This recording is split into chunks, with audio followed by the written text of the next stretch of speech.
Man at table 9 didn't even look up when Solomon Reeves walked in. That wasn't unusual. Solomon had been working the overnight shift at the Meridian Grand for 11 years. And in 11 years, he had learned that men like the one at table 9, the kind who wore watches that cost more than most people's cars, the kind who traveled with assistants instead of luggage, those men never looked up. Not at a black man in a hotel uniform pushing a housekeeping cart at 6 in the morning. Not at Solomon. His name was Clifford Ashton Drake. The reservation said so. So did the gold-embossed business card his assistant had dropped at the front desk the night before, as if the desk itself needed to know who was coming. Senior Vice President, Meridian Pacific Holdings. Flew in from Tokyo. Private suite on the 14th floor. Breakfast in the lobby dining room at 6 sharp, car to O'Hare at 9. Solomon had seen the type before. He would see it again. If you're new here, welcome to Heritage Tales, the channel where the stories are real, the lessons are earned, and the endings hit different. Hit that subscribe button right now so you don't miss what's coming. Because this story, this one right here, this is one you're going to want to share. Solomon Reeves grew up in Baton Rouge, Louisiana, the youngest of 4 children born to a woman named Dorothea Reeves, who cleaned other people's houses 6 days a week and read to her children every single night. Not picture books, not fairy tales. She read them the newspaper. She read them history. She read them letters written by Frederick Douglass and passages from W.E.B. Du Bois, and when Solomon was 9 years old and asked why they had to read such hard things, Dorothea set the book down on her knee and said, "Because the world is going to look at you and decide what you are before you open your mouth. And when you open your mouth, I want them to be wrong." Solomon never forgot that. He wasn't supposed to end up at the Meridian Grand. He had a plan. Most people who end up doing something they didn't plan have a plan first. That's the part nobody talks about. Solomon's plan was a degree in international business from Grambling State, a job in logistics, and eventually a seat at a table where people took notes when he spoke. He was 2 semesters from finishing when his mother had her first stroke. He came home. He stayed. He took the overnight shift at the Meridian Grand because it paid enough, and left his days free to sit with Dorothea, while the physical therapist came, while the speech therapist came, while the long afternoons stretched out in the small house on Dunn Avenue with the ceiling fan turning slow circles overhead. Dorothea recovered most of her speech. She never fully recovered her left hand, but she was alive, and Solomon was there, and somewhere in those 2 years of sitting beside her, something happened that Solomon hadn't planned on either. He started reading again. Not because he had to, because his mother still had her books. History, biography, political economy, language primers, and the shelves were right bare, and the nights were long. He read a French grammar book cover to cover just because it was sitting on the nightstand. He ordered a Japanese language course on cassette from a catalog, the kind that came in a plastic case with a little booklet, because his mother had always wanted to go to Japan and never made it, and he thought maybe one day he could take her. He finished the course. He ordered another, then another. Nobody at the Meridian Grand knew any of this. Why would they? He was Solomon, the overnight guy. He kept the lobby spotless. He knew every guest's name by heart. He brought warm towels to the elderly couple in 802 without being asked, and remembered that the woman in at 10:05 always wanted decaf. He was good at his job, and his job, as far as most people at that hotel were concerned, was invisible. Clifford Ashton Drake arrived on a Tuesday. His assistant, a young man named Patrick Gould, had called ahead 3 times with specific instructions. The suite should be stocked with still water, not sparkling. The curtains should be left open facing east. And Mr. Drake did not want to be disturbed after 10 p.m. under any circumstances. Solomon had processed all 3 requests and passed them on. He made sure the still water was there. He made sure the curtains faced east. He left a handwritten note on the nightstand in the suite that said simply, "Welcome to New Orleans. If there's anything you need during your stay, please don't hesitate to ask." Drake didn't acknowledge the note. The morning came gray and warm, the way New Orleans mornings do in early October when summer hasn't quite decided to leave. Solomon was finishing his shift, restocking the supply cart near the lobby dining room entrance, when Drake came down with Patrick Gould walking 3 steps behind him holding a tablet. Drake sat at table 9. He didn't look at the menu. He looked at his phone. When Keisha Tatum, the dining room attendant who'd been working breakfast service since before the renovation, came to take his order, Drake spoke without looking up. Black coffee. Poached eggs. Whole wheat toast, no butter. Make sure the eggs are properly done. Last time I stayed in the city, they brought me something that looked like it came from a science experiment. Keisha smiled. Of course, sir. I'll make sure they're perfect. Drake looked up then, briefly, in the way that some people do when they're not actually seeing who they're looking at. He turned back to his phone. Patrick Gould sat down across from him and opened his tablet. They began going over something, schedules, numbers, a deal of some kind. And then, in a voice that was not quite lowered but was clearly not meant for Keisha, who had stepped away toward the kitchen, Drake said something. He said it in Japanese. Solomon, at the cart near the entrance, heard it clearly. Drake said in Japanese that the service in places like this was always slow because of the kind of people they hired. He said it the way people say things they believe to be private, casually, without particular venom, as if it were simply a fact being noted for the record. Patrick Gould, who apparently understood, gave a short, uncomfortable laugh and said nothing. Drake added, still in Japanese, that he didn't understand why hotels in the South persisted in staffing their dining rooms with people who clearly had no standards. Solomon set down the stack of towels he was holding. He did not move immediately. He stood there for a moment, and he thought about his mother, and about the ceiling fan turning slow circles, and about the cassette tapes in their plastic cases, and about everything he had carried so quietly for so long that most people in this building had no idea existed. Then he walked to table 9. "Good morning, Mr. Drake," he said, in English. "I hope you're finding everything comfortable." Drake looked up. His expression said clearly that he was not accustomed to being approached by housekeeping staff during breakfast. "I'm fine," he said. "I'm glad to hear it."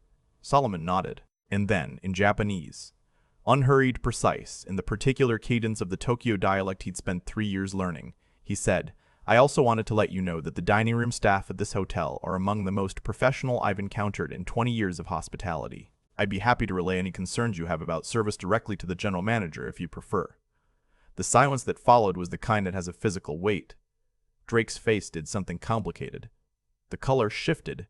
His jaw, which had been set in the easy confidence of a man who has never been surprised in a hotel lobby before, did something that was not quite dropping but was close. Patrick Gould looked at his tablet very intently. Solomon waited. He kept his expression the way his mother had taught him. Open, calm, the face of a man who has said exactly what he meant and has nothing to regret. "You." Drake started. "Speak Japanese," Solomon said, simply. "In English now." "Yes, sir," among other things. Drake set his phone down on the table. He looked at Solomon the way people look when they are rearranging a picture in their head. Not pleasantly. Not with shame, exactly, but with the particular discomfort of a man who has been caught and knows it and is deciding what to do with that knowledge. "I don't think I said anything that requires—" "I heard what you said," Solomon told him. "I want to make sure you know that I heard it. And I want to make sure you know that the woman who took your breakfast order this morning, Keisha Tatum, has been working in this dining room for 9 years. She knows every regular guest by name. She has never once received a formal complaint. She is, by any measure I'm aware of, exceptional at her job." Drake's jaw worked. "I was speaking privately." "You were speaking in a dining room," Solomon said, "with staff present. There's no such thing as privately in a dining room, Mr. Drake." Another silence. Longer. "I'd like my breakfast," Drake said finally. "Of course," Solomon said. "I'll let Keisha know you're ready." He turned and walked back toward the kitchen entrance, and he felt Drake's eyes on his back, and he kept his posture exactly as it was, and he did not hurry. Now, before we go any further, if this story is already hitting something in your chest, go ahead and leave a comment below. Tell us where you're watching from, because this story isn't just about a hotel in New Orleans. This is about every time somebody talked around you like you weren't standing right there. Every time someone assumed the uniform told the whole story. We see you. And this next part, stay with it. What happened in the following 40 minutes was not what Clifford Ashton Drake had expected. He ate his breakfast. The eggs, Keisha later said, were perfect. He said nothing to her when she brought them, and nothing when she refilled his coffee. But twice, she caught him glancing toward the lobby entrance where Solomon had returned to his cart. And both times Drake looked away quickly, like a man doing arithmetic in his head that wasn't coming out right. At 7:45, Drake called Patrick Gould aside. At 7:50, Patrick Gould walked to the front desk and asked to speak with the general manager. The desk clerk, a woman named Anita Mouton, told him the general manager wouldn't be in until 8:30.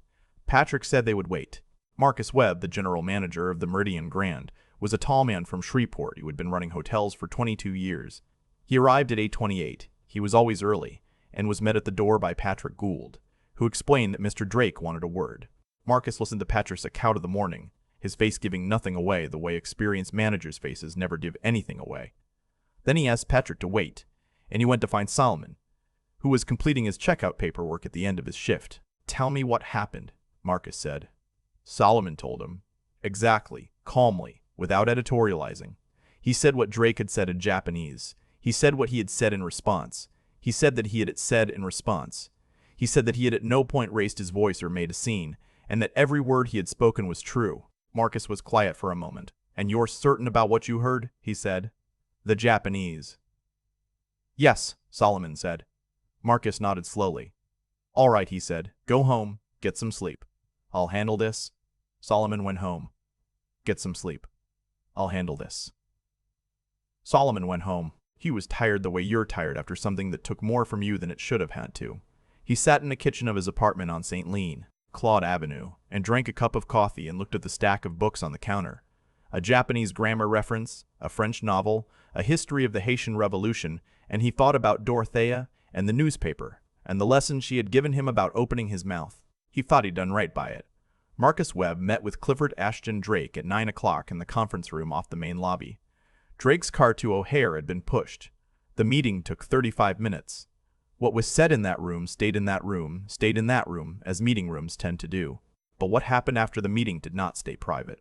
The formal complaint Drake had intended to file, the one Patrick Gould had been preparing on his tablet, citing unprofessional conduct by a member of the housekeeping staff, was never filed. Instead, a different document was produced by Marcus Webb's office that afternoon, an incident report, drafted with input from 2 dining room witnesses who had been present that morning and who both confirmed independently the language Drake had used. Meridian Pacific Holdings had a contract with the hotel group that included a standard conduct clause. The hotel's legal team referenced it. A note was sent. Drake's company never responded directly, but his assistant Patrick Gould called the front desk 3 days later and he asked to speak with Marcus Webb, and he asked for the name of the overnight staff member involved. Marcus gave him Solomon's name. A week after that, a letter arrived at the hotel addressed to Solomon Reeves. It was typed on Meridian Pacific Holdings letterhead, and it was brief, and it was not exactly an apology. Men like Drake rarely write exact apologies. But it said that Mr. Drake had reflected on his conduct and found it wanting, and that he wished to acknowledge that the overnight staff member had acted with more professionalism than the situation required. Solomon read it twice. He folded it and put it in the inside pocket of his jacket. The part of the story that doesn't always make the rounds, but it should, is what happened that same week on a Thursday afternoon. Solomon was on his way into the hotel for his shift when he stopped in the lobby, as he often did, to check the guest board. There was a school group coming in from Kenner, 43 8th graders on a field trip, staying 2 nights. Solomon had arranged with the front desk to have the elevator banks on their floor checked twice during the night. One of the students, a girl, maybe 13 or 14, standing slightly apart from the rest of her group with the backpack too heavy for her shoulders, was looking at the hotel ceiling. The grand lobby had a painted ceiling, a restoration done in the 20s, and first-time visitors often stood and stared at it the way the girl was staring now. Solomon stopped beside her. "Beautiful, isn't it?" he said. She looked at him, then back at the ceiling. "What language is that?" she said, pointing to a decorative inscription along the cornice. "Latin," Solomon said. "It says, roughly, a thing of beauty is a joy forever." It's actually from a poem, an English poem. The girl looked at him. "How do you know Latin?" "I don't," Solomon said. "I looked it up when I first started working here. I kept looking things up after that." She thought about this. "What else do you know?" "Enough to be dangerous," he said, "and not enough to stop learning." She laughed. A real laugh, the kind teenagers rarely give adults in hotels. Solomon reached into his pocket and pulled out the small notebook he kept there. The one where he wrote down new words, phrases, things he looked up between shifts. He held it out to her. "Take it," he said. "Fill it up," to her. "Take it," he said. "Fill it up. Then get yourself a new one." She looked at the notebook, then at him. "Why?" "Because," he said, "the world is going to look at you and decide what you are before you open your mouth. And when you open your mouth," he smiled, "give them something to think about." She took the notebook. Her teacher called the group together. She walked back toward them, looking at the notebook in her hands, and she turned once to look at Solomon, who was already walking toward the staff entrance, already heading back to work. He didn't tell Marcus about the notebook. He didn't tell anyone, but but Keisha Tatum, who had been watching from the entrance to the dining room, saw the whole thing. She told the desk clerk. The desk clerk told Marcus. Marcus didn't say anything to Solomon about it, but the next time the staff performance reviews came around, the write-up on Solomon Reeves included a line, added in Marcus's own handwriting, at the bottom of the form, that read, "Represents the standard of this hotel in every interaction, without exception." Clifford Ashton Drake flew back to Tokyo. His meeting in New Orleans, whatever it was for, produced no public result that anyone at the Meridian Grand ever heard about. Solomon Reeves worked a shift that Friday night and Saturday night, and Sunday night, he restocked the cart. He remembered the decaf in 11:10:05. He walked the corridor of the 14th floor at 3 a.m. when everything was quiet and the city was dark and the only sound was the low hum of the elevator and, somewhere far below, the river. He had a plan, still. The plan had changed shape over the years. It wasn't the same plan from Grambling State, wasn't the logistics job, wasn't the seat at the table where people took notes. But it was a plan. He was taking 2 classes online, finishing what he'd started. He had an advisor at the University of New Orleans who told him his application was strong. He had languages in his head that no one had put there but him, word by word, cassette by cassette, book by book, in the quiet hours before dawn. He had his mother's voice, too. That doesn't go anywhere. That kind of thing stays. The man at table 9 didn't know what he was looking at that Tuesday morning. That's the part worth remembering. He looked at Solomon Reeves and he saw a uniform, and he made his calculation, and he was wrong. He was wrong about the man. He was wrong about what the man carried. He was wrong about what the room could hear.